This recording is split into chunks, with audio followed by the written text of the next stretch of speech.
Activists protect a terminally ill individual from eviction. Now, what you are going to hear will absolutely rock your conscience because it shouldn't happen in a country with this much money. Let's put up the picture full mass. During the eviction of Taura Brown, 44 years of age, a woman battling kidney disease, Detroit housing activists created a human wall leading to a confrontation with officials. Now look at this. Look at that picture. What do you really see? You see the struggle of humanity trying to protect humanity against those who have been programmed against it. If I have a job, I'm working as an official of a government, I don't need a job so damn bad that I'm willing to evict someone with an illness that has become debilitating. Once I am in receipt of the information, I would either A, quit, tell my supervisors can't do it, and get fired. Bailiffs and 36th District Court representative, these representatives arrived at Ms. Brown's tiny home on Monterey Street at 10 a.m. Tuesday, but were blocked by 30 people with the Detroit Eviction Defense, an activist coalition that comprises retired attorneys, landlords, and rental tenants who argue she's being unjustly ousted. The group of 30 people linked arms to create a human wall as bailiffs attempted to break through and get into the home. Bailiffs broke through the activists, grabbing their shoulders, shouting and attempting to jump on top of them from behind. One bailiff successfully kicked through the door at the back of the home, and videos of the incident show police intervening to hold protesters back. Some demonstrators were tackled and punched, while others were pushed to the ground. Several had their shirt collars ripped from being held back from the violent clash. Here's some of that incident.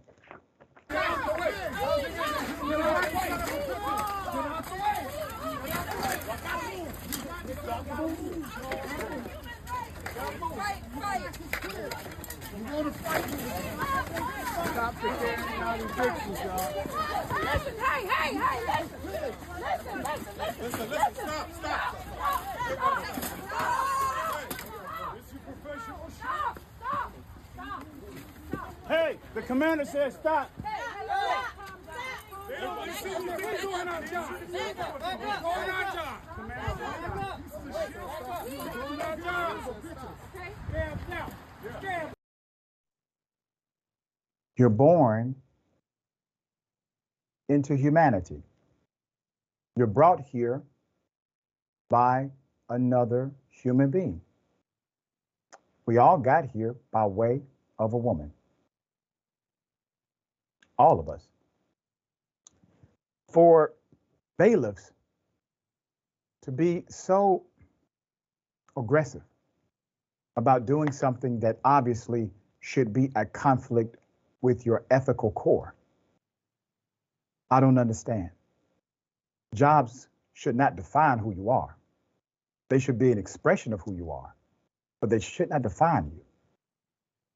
Brown and her supporters reportedly said she was being booted from her home in retaliation for shining a light on problems at Cass Community Social Services, a nonprofit that designed the homes for low-income residents.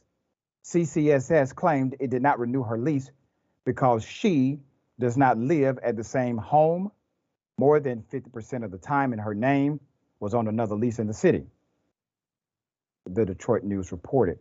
Brown argued she worked at the other apartment building where her then boyfriend lived so she could come and go when she wanted. The bailiffs eventually forced their way through a back door, and Brown was escorted out, according to Detroit News. Movers collected her stuff, threw it all on the porch. There are people that are home even less than me, and they are not facing eviction. This is personal, Brown said, according to Fox 2. I'm feeling confident fighting back. We are not done. We are just getting started, she added. Let's put up the judge, 36th District Court Judge Sean Jackie. The 36th District Court stood by its decision to evict. Over the last 19 months, Taura Brown's case went through the judicial system and all proper legal procedures were followed. At each step, Ms. Brown exercised her rights as a tenant and received due process, the court told the station. Based on the merits of the case, 36th Court District Judge ruled that the plaintiff had no further legal right to remain in possession of the property. You know, I never forget, it was Dick Gregory. Dick Gregory came on my radio show. He actually came on my radio show semi-often. And he said something to me that was profound but simple. He said, Doc, you got to be really careful because this world will have you believing what's legal is right and everything that is illegal is wrong.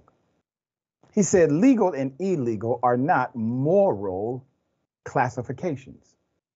That many times laws are in fact ethically and immoral or morally wrong.